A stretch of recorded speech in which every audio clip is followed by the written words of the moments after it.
What is going on, everybody, and welcome to another episode of Diamond Talk. I wish it was on better circumstances, but hey, we're doing what we can work with today. Joining me and George Ryder, we have a very special guest in Jack Fritz. Jack, how you doing today? You know, could be doing better. I will say that. Honestly, it was like the least painful Marlins series ever because it didn't matter at all. So, I guess I'm actually, I didn't see much of the game day because of the Eagles, but I was like, I'm glad that it didn't come down to this because I wouldn't have handled another, brutal Marlins series well. So, could be doing better, but I'm excited to be here and let's have some fun. Yeah, definitely we'll have some fun. George, also, how you doing today, man? Pretty good. I could not imagine a more heartbreaking thing than watching game 162 to make the playoffs over an Eagles game and losing. That would have been horrible. So Terrible. I'm doing okay. I mean, could be doing better, but it's okay. Yeah, same reaction all around the board. But we'll just go right into it.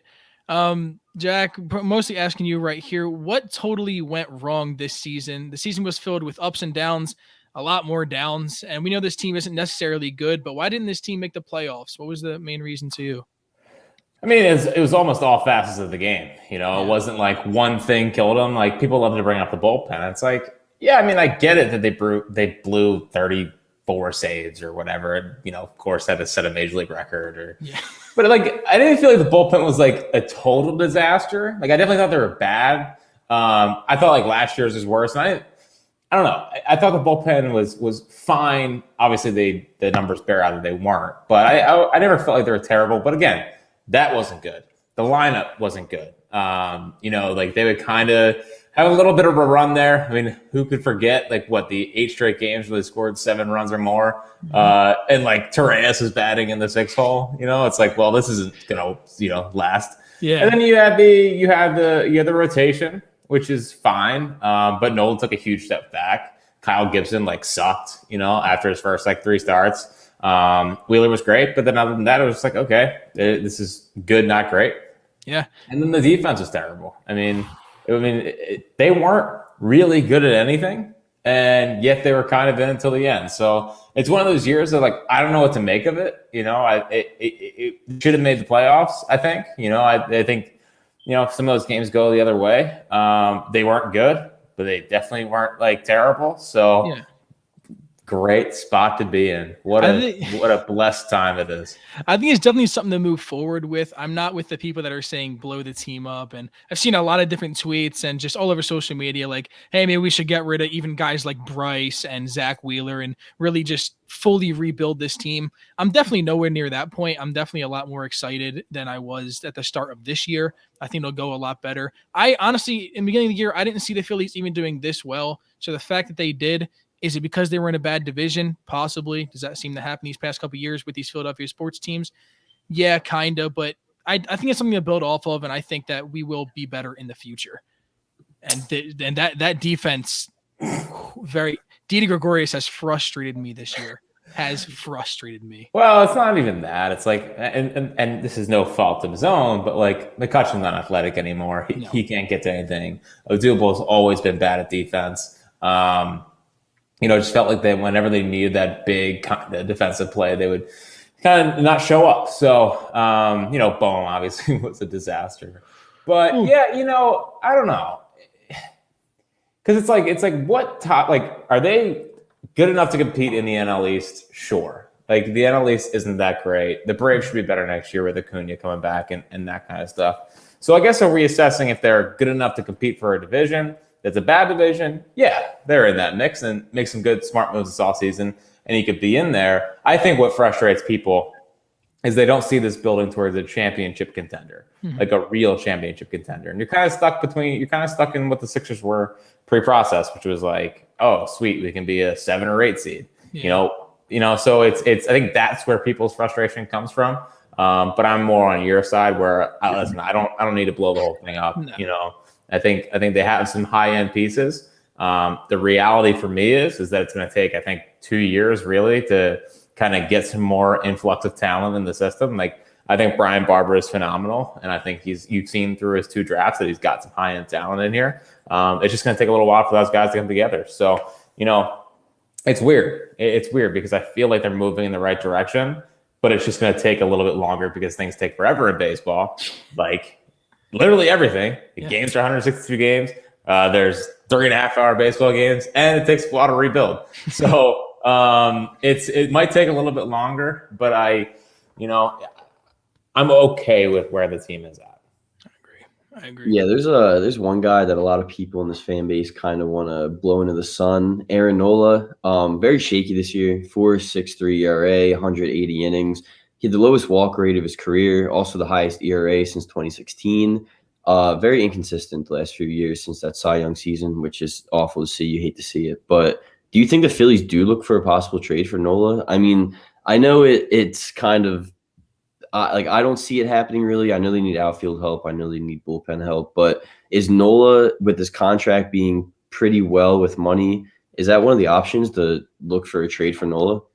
I'm not selling low on Aaron. Like if I can get the starting caliber player, I would like a position player just because, I need to see more offensive talent if I'm going to really buy into him. I'm not selling low on him. For me with Nola this year is he was definitely frustrating. I definitely didn't like watching him, but I feel more as if it was just a down year versus this is who he is. I'm not a big FIP guy.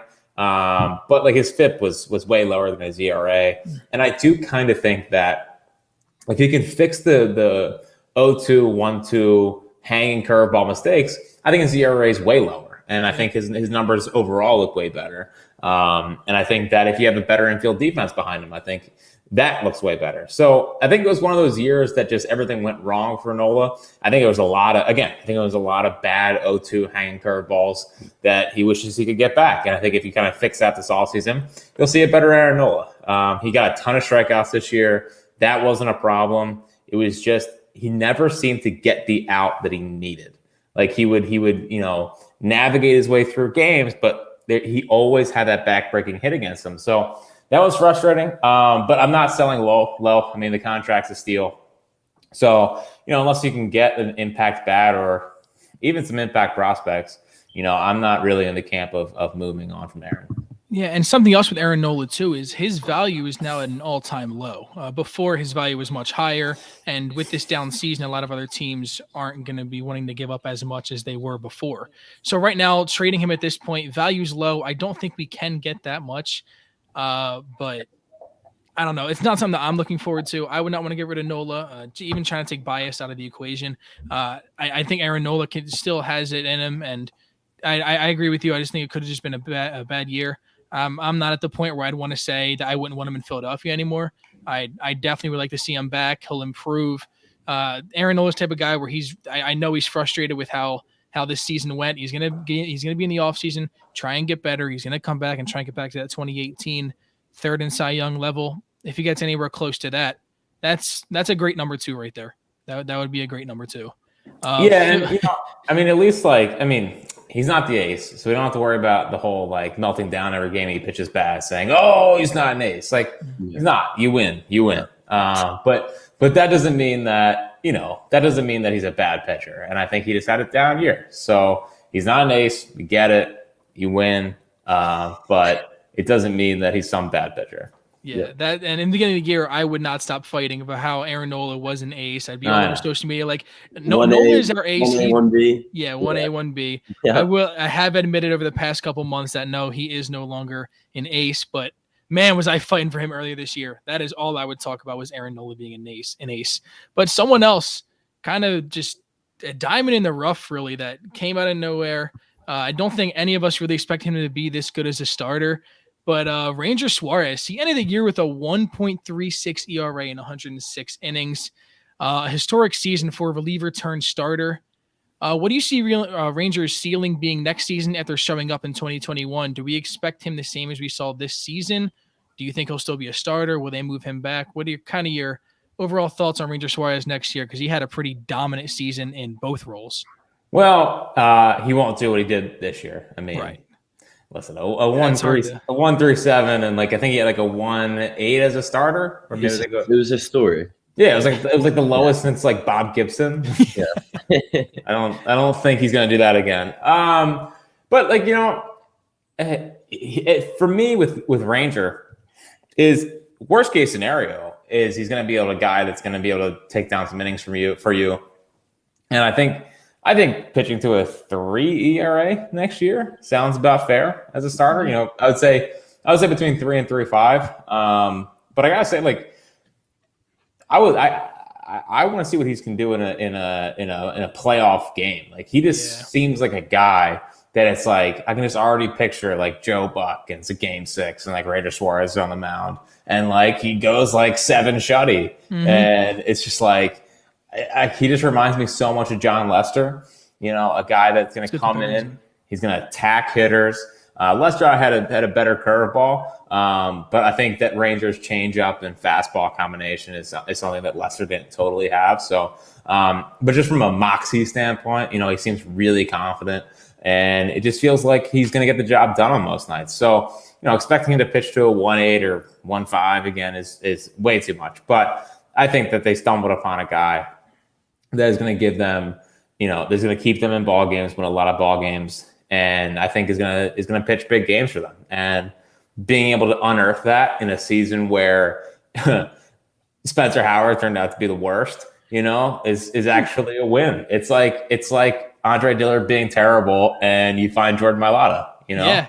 So being able to find Ranger, having him, like if you put those numbers on Spencer Howard, we're talking about like, oh, wow, we got the next ace of aces, right? So definitely. Him doing that and kind of, being a legitimate top 3 starter potential is massive. And it just makes the whole rotation next year, like on paper, be good. I mean, Wheeler, Nola, Gibson can He's here. He's under contract. He's under contract. He's here, so not that he shouldn't be as bad. Like I never felt like he was as bad as as his numbers suggested, if that makes sense. And then Ranger and Eflin. I mean, it's a good 5. I actually thought Hans Krause threw the ball pretty decent yesterday, so maybe the crazy concept built some starting pitching depth. But I feel good about Ranger heading into next year, and I think he's gonna win some ball games. Yeah, it's definitely something he's to focus on. I think that'd be great for this entire organization to be able to actually build up a starter and keep it that way. Yeah, crazy concept. Most teams can do that. I guess we got to bring up some Bryce Harper talk. Number 1 guy on the team, of course. He ends the year 309, 428, 615. He made some history today. Only the 4th outfielder with 40 doubles, 35 homers, 100 runs, and 100 walks. Ruth, Bonds, and Musial all did it. And then he's the first Philly with 300 total bases since Howard in 2009. OPS of 1044, 35 homers, 42 doubles. He just had an absolutely insane season. Tatis out of the playoffs, Juan Soto in the dumpster fire in Washington. Do you think Bryce has the MVP on lock? Because I feel like it should be like that as of now. It just kind of all fingers point to Bryce Harper. You never know, but 2021 MVP? I see no reason why it shouldn't be. I think he was on a better team. People are just freaking out about the season Bryce Harper had. It's almost been underrated until the last month when everyone looked up and they were like, holy cow, look at the season Bryce Harper's having. But it is interesting because he never really felt like the MVP until the last 2 months. Obviously a big Bryce Harper fan, but it never really felt like he was. It felt like a lot of solo homers, which it was. I mean, it was 16 straight. Yeah. And his numbers with runners in scoring position and late were in the 200s, even the low 200s, even though he's batting over 300. And then it just flipped. And the last 2 months, he's been absolutely out of this world. So Tatis, it's hard to, you don't want to single stuff out because baseball is very much a team game, and a single player can only contribute so much and deter so much. The Padres completely fell apart. I mean, they were World Series favorites and they didn't make the playoffs, and the Phillies, who stunk, had a better record than them. That's a bad sign. And Juan Soto is, Juan Soto is the best hitter in baseball, in my opinion. But that team is is a joke. I mean, they're terrible. So giving it like, believe me, I like WAR and I like all that stuff. But I mean, Bryce was impactful, and if you looked at the the rest of the lineup around him, it's like, oh, he had absolutely no help. Like JT was batting 4 behind him most of the year, and JT ended the year with like 17 homers, I think, or 16. So he had no protection, none of that stuff. Anytime anyone threw anything close to the plate, he was doing damage on it. And he's definitely my MVP. And at least we got one of those seasons from Bryce. It sucks that the team's not good. It sucks that they wasted a Bryce and Wheeler year, but it was special watching those guys night in, night out. And this is something that I don't normally bring into it, but when someone says, like, you look at the name MVP, most valuable player, he has been the most valuable player in my eyes to any team in the NL right now. So when I use that argument, I don't think Fernando Tatis he was very valuable. Again, probably second, I would even say, but I think that Bryce Harper was the most valuable player in the NL, looking at it in them type of terms. So I think Bryce has it. I pray he has it. That's something that we can actually look back on the 2020 year and be like, hey, even though we went above 500 for the first time in 10 years, Bryce Harper won MVP, and it'll be a year that we actually will never forget. And even if he doesn't, then we turn into something like, hey, Bryce Harper got robbed in 2021, and we won't forget that either. So either way, we're going to remember it. Well, people forget that, Howard and Rollins never won the World Series ever. They won MVP in the season they won MVP. So, this could be our good luck charm that next year, 2 years, they'll win the World Series. Let's hope we can even see a playoff game. I would have loved to even see a wild card game this year. I know. It's just I was doing the post game show on WIP, and I had like the Yankees game up on my computer, and I was like, oh, this is just the greatest. I'm so jealous. Like I'm seeing like all the Mariner stuff. I'm like, oh my God, like their run differential was also under. It was in the negatives, but they were able to stay in it, and I was just super, super jealous, and I need it back so bad. Yeah, I agree. Someone that came down with an injury earlier, or not even earlier this year, just a little bit ago, I feel like it was like a month ago-ish, was Rhys Hoskins. Rhys Hoskins did look pretty good, I would say, on paper this year. To me, he is not one of my – I love him as a player, but he makes a lot of mistakes. He has a lot of hot streaks and cold streaks. His hot streaks are really hot, but his cold streaks are really, really bad. He even went over, I believe it was 33 earlier this year. So his cold streaks really bother me. And he looked good on paper, but it's not what we want out of Hoskins every year to be our primary first baseman. Do you think moving Hoskins would be something that you'd look into? Because rumors have sparked up. They've kind of always been around since he's been struggling the past couple of years. He's been up and down. Is trading Rhys Hoskins something that you'd be interested in, or would you want Hoskins to stay no matter what?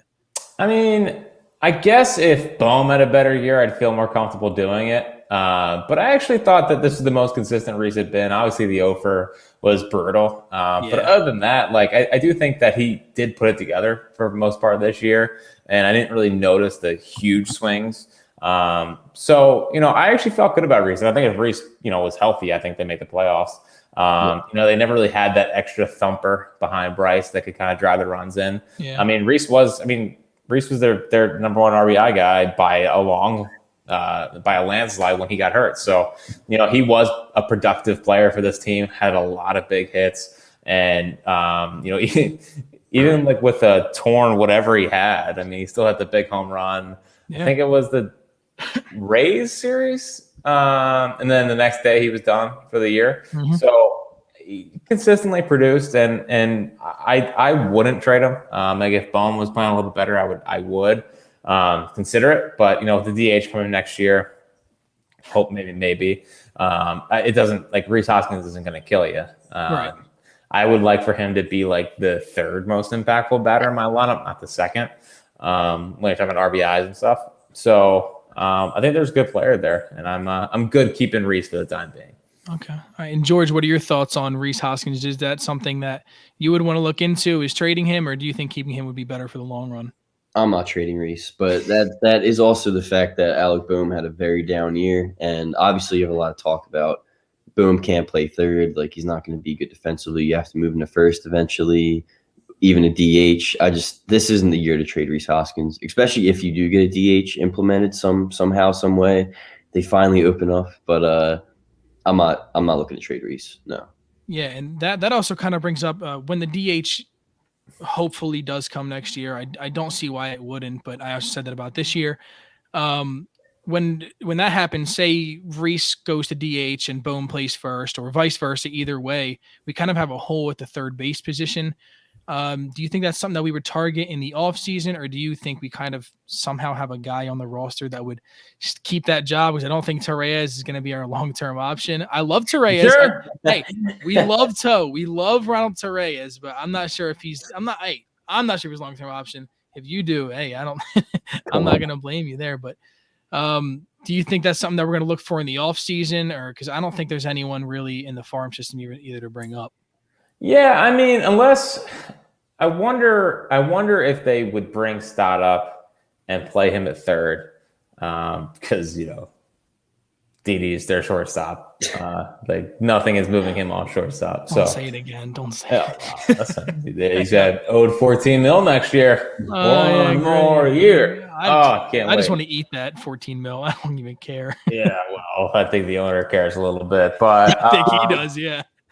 Yeah, so like maybe Stott comes up. I actually wonder if they would go Bowman left, Stott at third.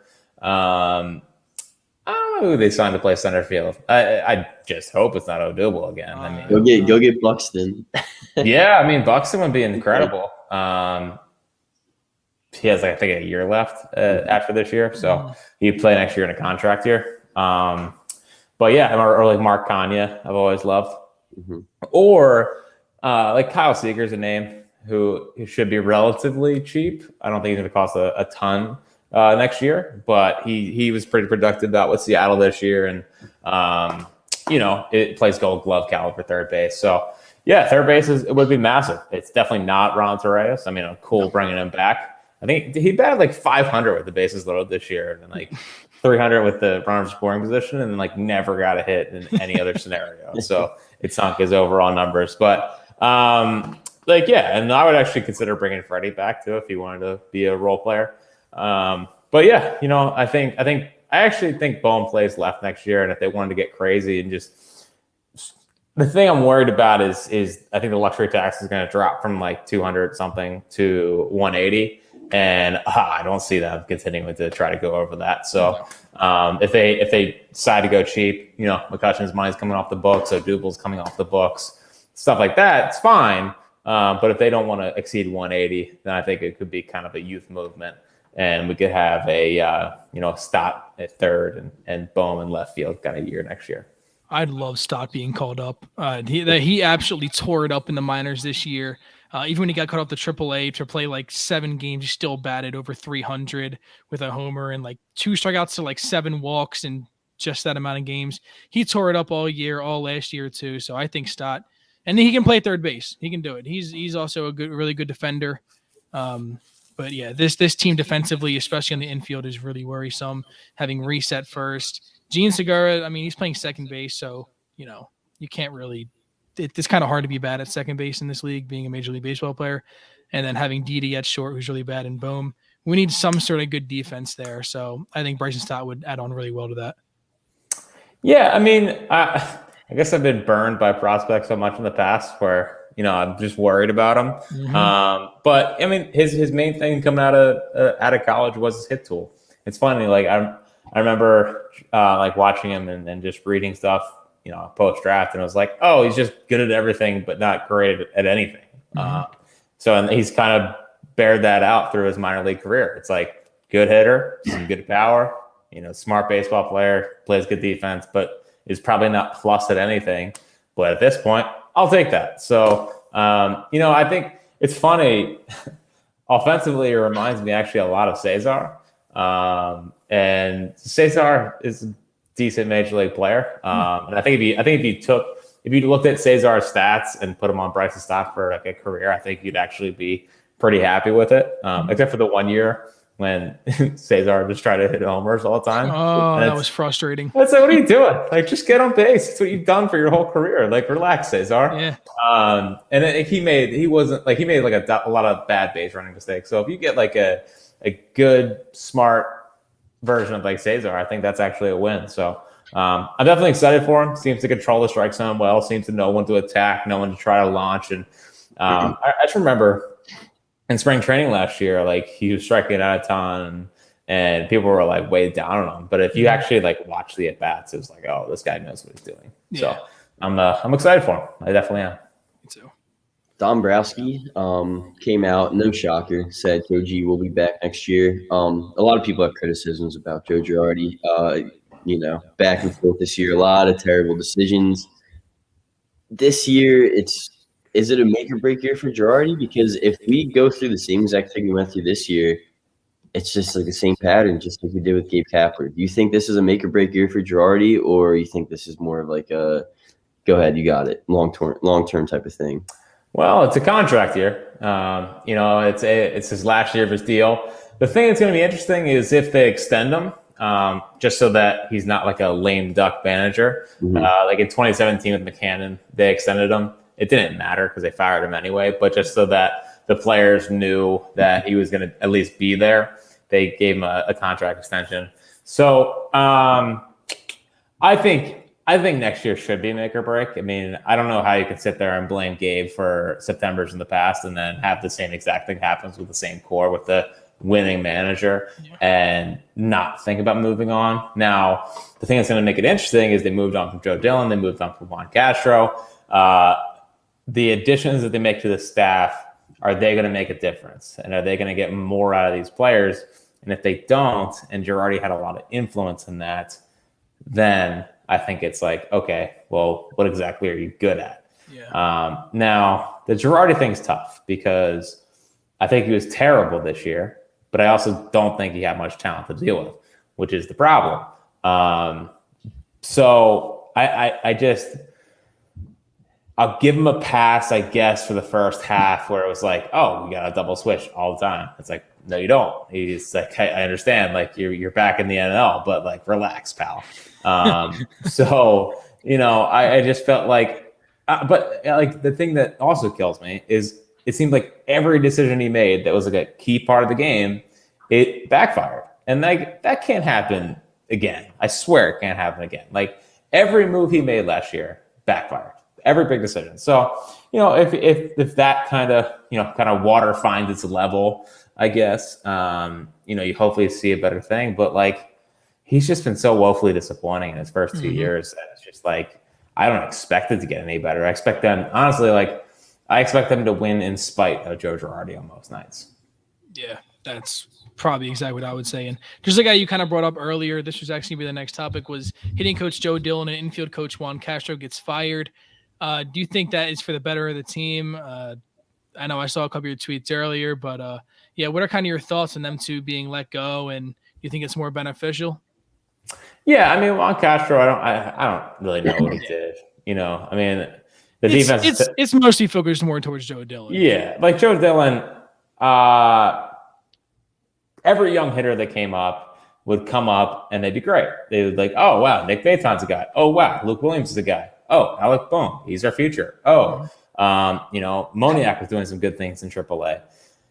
And they come up here, they'd have some success early, and then they would just fall off, and they'd have to go back down and come back up, and no one could kind of stick. And I think that when that happens, it kind of goes to the hitting coaches and goes to his practices, and I think that's why he's not here anymore. I am curious to see how Bryce feels about it, because Bryce had his best year since his MVP year with Joe Dillon here, but he was the only hitter in the lineup with an OPS over 800, right? So, there's talented hitters in this lineup that had a down year, and like John Maley was fired too, and same kind of thing happened that year. So I'm good with it. I wasn't a huge fan, and I just hope that they get the right guy in here, and hopefully get more out of the guys next year, but I'm definitely good moving on from Joe Dillon. Yeah, it's going to be a lot up to Joe Girardi of I'm assuming that they're going to have him not really pick, but have a lot of influence on who he wants to bring in. That's one of the jobs out of the manager. So we'll see how Joe Girardi does with that. He's going to have to do a good job. I don't know any guys out there right now that they'd be looking for, guys that he worked with in the past. Seems like he does that a lot. People he works with in the past, he likes bringing on even players. So I'm assuming he's going to do the same with coaches.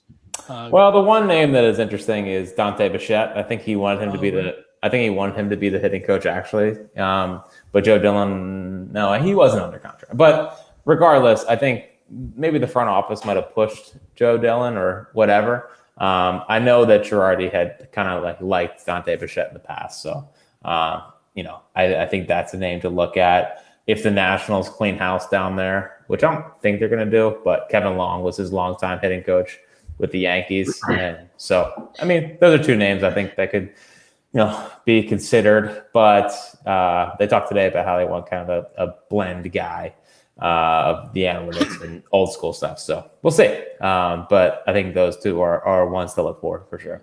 It's going to be very interesting. Definitely something that we will definitely keep an eye on all off season.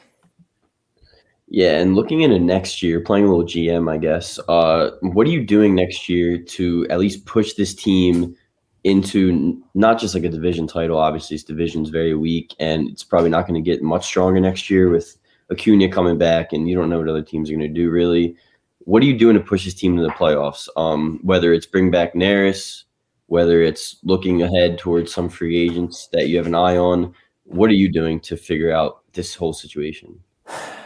Again, the tough part is like there's going to be a new CBA. Hopefully, hopefully we don't have a lockout, which would just be detrimental to the sport. But if they lower the luxury tax to 180 or whatever, then I'm flat out worried that they're going to stay under that and they're going to kind of go with the youth movement, and we're not going to see them make a play for these high impact free agents. I mean, it's literally a historic shortstop class, and thank God we got Didi there, so can't even take advantage of that. Feel blessed every day. But yeah, so I just want to see more guys that grind out at bats. I know that sounds simple, but I'm so sick and tired of the 230 hitter that and I like Brad Miller, but it's okay, all you're gonna do is either hit a home run or strike out. Sick. So I don't I would re-sign Hector, but I gotta be honest, I have no interest in signing more relievers. I just feel like they all backfire, and if I'm gonna do moves there, I'm making them in trades for ascending relievers rather than paying for descending relievers, like Archie and David Robertson before him. These guys were on the downswing of their career, and they gave him pretty decent coin to come here. So if I'm making reliever moves, I'm trading for them, and I'm getting guys that are kind of on the ascent, and hopefully can continue doing that for us. But for me, if they don't want to go over the luxury tax, then they need to find some interesting ways to get some talent in here. I need to see some cool trades. I'm so sick and tired of never being in on a cool trade. There's cool trades happen all the time. We're never in. And we never get any interesting pieces in here. But, I would love for them to figure out a way to improve the bullpen. But again, I'm not. I just the big money free agent relievers just haven't they haven't been a good return on investment for this team. So again, I think Mark Connie is a guy who I would like. He's a guy that scored a ton of runs this year for the A's. Can be a top of the lineup guy. Seems like a good guy to replace Kutch. Kyle Seager would be interesting. And then if they want to get super nuts, bring me Corey Seager. But I don't think they're going to do that. So or Carlos Correa. Or Carlos Correa or Trevor Story or whatever. Just not Javi Baez. I don't need another strikeout king. Please no. But it's just going to be fascinating. And honestly, this is where Nebraska earns his paycheck. I'm giving him a pass for last year. You joined in December. You signed Chase Anderson and Matt Moore. Don't do that again. And he got pressured into re-signing Didi, and he got pressured into re-signing JT. Mm-hmm. But this is an offseason where I expect the real Dave Dombrowski to kind of show up. And he's built winning rosters in the past. He's figured out good guys that bring in on the margins in the past. I always think about the Steve Pierce trade of 2018, where just added him at the deadline, needed a guy that could match left-handed pitching, ended up being the World Series MVP. Like honestly, I expect him to make similar moves that Alex Anthopoulos made down in Atlanta this year. Yeah. Moves that were fun, like they didn't jump out the page at you, but all of a sudden you look up and Soler and Eddie Rosario and like Jock Peterson and like they're just having big winning hits for this baseball team. So I expect him to find winners because that's what he's done his whole life. So don't stop now, Dave. Don't stop now. And I know it's kind of hard to actually see because John Middleton won't. It seems like he never has, but he seems like he won't ever go over the luxury tax. But bringing in someone like Dave Dombrowski, it's almost like a move. Like, hey, maybe he's actually willing to. He just trusts Dave Dombrowski to actually make the move. Do you think there's any chance that's happening, or do you think John Middleton is just fully set on not going over that luxury tax, especially put at 180 now? Well, I just continue to believe that if they're actually in contention, he would. Yeah. But if they're not, he's not going to waste his money. And like that sucks, but I don't buy the notion that he won't go over it if the team is actually in World Series contention. So does it hurt when you see moves that aren't made? Yeah, it does. But I think when the right time comes, I do think he's going to go over it. And if he doesn't, I think the backlash that they will receive will be pretty hefty. And I don't think he wants to deal with that. Yeah. Do you have any interest in paying for one of these shortstops? Because I know it's a really big class and there's a lot of crazy talent in there. But are you going to give one of those shortstops a big check? I know you got Didi. It sucks having Didi. It really does, especially for this year. But Bryson Stott, you're very hopeful about him. So any interest in that? Yeah, I mean, listen, you can't pass up on premium talent if you want to go pay for him. I like Bryson Stott, but we're talking about Corey Seager, we're talking about Carlos Correa, we're talking about like legitimate top 10-ish, top 15 players in the sport. Like Bryson Stott won't be those guys, and I'm not even sure he can play shortstop. I think he can play shortstop, but I'm not even like sure on that. So I'm definitely hopeful on him. But I mean, when a premium talent like that comes available, I think you got to do it. If they want to be in, that'd be awesome. But until I would have to see it to believe it, to really think they're going to be in the market for the shortstop class. Someone that I'm curious of your thoughts on. I know everyone knows he's a good player, but he's 37 years old and he's going to free agency this year. Max Scherzer is a free agent this year. Don't know how much chance it would There's no way. But what would be your thoughts on Scherzer coming to Philly? He had a great year. Was like a 2.5 ERA, right around there. Yeah, great year. But yeah, I traded him in fantasy baseball 2 years ago, thinking he was done. I traded him for like Blake Snell, straight up. Oh no, steal Blake Snell. Yeah, I mean, team's still loaded, but I mean, yeah, obviously I love Max Scherzer. I would if you want to give him what Verlander's gotten from the Astros the last couple of years, I would definitely do that in a heartbeat. Actually, I think Verlander's a free agent. He is a free agent. There's a lot of old pitchers that are free agents this year. Listen, I would take a shot on an older veteran. Kershaw too. Yeah, Kershaw too. No, he's not leaving there. He's entrenched. But yeah, I mean, we talked about the rotation earlier, how it's pretty good on paper, but again, any chance you have to upgrade this roster, and if they want to spend the money, I will. And Scherzer's just like I feel like he's the Brady of baseball, where he's just like, no, I'm just going to be good forever. So yeah, I would do that. He's definitely older, but I mean, Dave Dombrowski did trade for him, so they have that connection.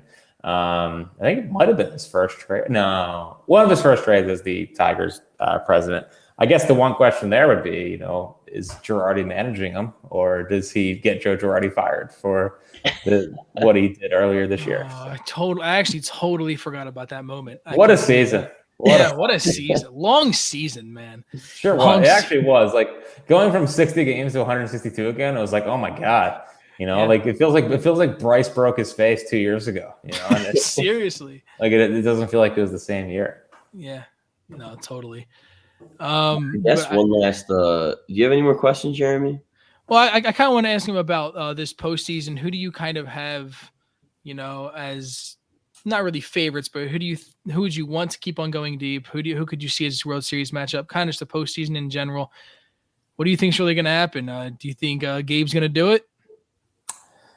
No, I mean he can't, right? Like he can't. He can't. I mean that team is just so not good, and obviously they're good. Like it's just they're so not that talented. Obviously, their pitching staff's ridiculous, and Chris Bryant is Chris Bryant, but just the years that they got from Crawford and Posey, who I thought Posey was definitely cooked. So I personally have always wanted to see Dodgers Yankees just because I think that's just cool for the sport. Yeah, two powerhouses. And I know people will be pissed, like, oh, the Yankees are in the World Series. And honestly, like the Yankees have no shot. Like every time I watch them, I'm just like, oh, you're just trying to hit home runs the whole time. Like you don't know actually how to play baseball. So it'll be. I just think it's gonna be Dodgers Rays again, and which is like perfectly fine with me. I think. The Dodgers Rays was awesome last year. Like a lot of good moments too. Yeah, just two absolute powerhouses that are seemingly operating on a different level than most teams, and would do literally anything to have them as Phillies. But yeah, it's I feel Dodgers Rays. I would feel happy about that. But honestly, like just having postseason baseball back is it's the greatest thing on earth. Like it's the funniest thing. Regular season baseball is like such a slog, and it's like, wow, this takes forever. Wow, these games take forever. Like I'm almost falling asleep. And then as soon as the playoff hits, it's like, oh, I'm locked in on every pitch. Like you can't leave the TV. And it's just gonna be nice, now that ballparks are full again. Like my favorite thing in baseball is a pitcher going into an opposing ballpark and shutting up 45,000 people. And we're gonna have that again this year. And that just makes me very, very happy. Terrible. Very excited for postseason baseball. I guess switching it up one last. Brady gonna go into New England tonight and tear everything up, or you on Mac Jones wagon tonight? No, come on. No. The Patriots stay. It's not even Belichick's fault. Like they're just not talented enough. And Brady kind of propped them up the last couple of years he was there. But yeah, I fully expect Tom to put up like 35 and like just smoke Belichick just for one last time. That's kind of what I'm thinking. Yeah. But it's fun. I'm excited to go down and watch it. Yeah, exactly. Yeah, definitely. All right. I think that's everything we got. Fritz, thanks for joining the show. Always a pleasure having you. Hopefully having you on soon. Real quick, we have an ad to play, and then we'll end the show right after. But Jack, again, thanks for joining us. It's been great. Thanks. No problem. Thanks for having me. All right, man. Go Phils. Go Phils. Go Phils, I guess. Go Birds. Go Birds. They might be worse. Definitely, man. Thanks, Fritz. All right. See you guys. Yeah. DSM Media is brought to you by Manscaped, who is the best in men's below-the-waist grooming. Manscaped offers precision-engineered tools for your family jewels. Manscaped just launched their 4th-generation trimmer, the Lawnmower 4.0. You heard that right, the 4.0. Join over 2 million men worldwide who trust Manscaped with this exclusive offer for you. 20% off and free worldwide shipping with code DSM at Manscaped. Manscaped engineered the ultimate groin and body trimmer by focusing on intelligent functionality and an incredibly comfortable grooming experience. Their 4th-generation trimmer features a cutting-edge ceramic blade to reduce grooming accidents thanks to their advanced skin-safe technology. This upgraded trimmer includes a multi-function on and off switch that can engage a travel lock. It also gives you the ability to turn a 4000K LED spotlight on and off when needed for a more precise shave. And did I mention the wireless charging? The new wireless charging system uses electromagnetic induction, which can help battery length last longer. Get 20% off and free shipping with the code DSM at manscaped.com. That's 20% off with free shipping at manscaped.com using code DSM. Unlock your confidence and always use the right tools for the job with Manscaped. Your balls will thank you. Look at that, George. Well, thank you. Look at that, George. 20% that was a great recording. Good idea.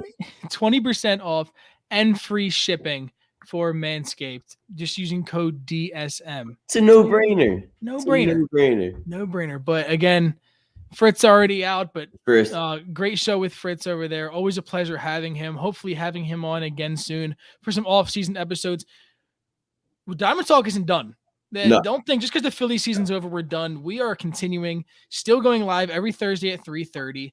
Gonna have some postseason talk, even through the off season. Gonna get some more episodes up there. Maybe not every week because news doesn't drop every week, but we will still be live. We are year round. We're gonna keep on going with this. Very excited, man. Yeah, I know the season's over, but I think we're gonna try to get a guest on for Thursday, this Thursday, and then throughout the postseason, we'll have shows, pop-up shows, talk about the postseason, what's going on. Definitely. And then throughout the offseason, any offseason big news, emergency pods are going to happen. So hopefully the Phils are doing stuff that can get us on the airways, because that would be and make it easy ideal. For us. Yeah. But Fritz, man, awesome guest. Always a good guest. We have some more guests going on in the future. Yeah. Again, we got some stuff in the works. We're talking some stuff in the works. We're talking some. We're gonna try to make the off season more enjoyable. Get some guys on here, get some different opinions, different insights in the game, and all. We'll try to get people that played the game, maybe even in the Phillies organization. Yeah. Not gonna say any words, but we're just dropping hints for y'all. Come on now. We're in the works with some stuff. Dropping hints, so make sure you always stay in tuned. George, got anything else to say before we end this one off? Man, that's it. I feel like everyone may have tuned out because we're 15 minutes into the Brady saga. So I'm excited to watch that game. I'm ready. Yes, sir. Sorry about the Phil season, tough one, but we'll get back at it. They kept fighting, and give Bryce Harper the MVP because that man deserves that shit. Man, Harper needs it. All right, thank you guys, everyone, for watching. This has been Diamond Talk.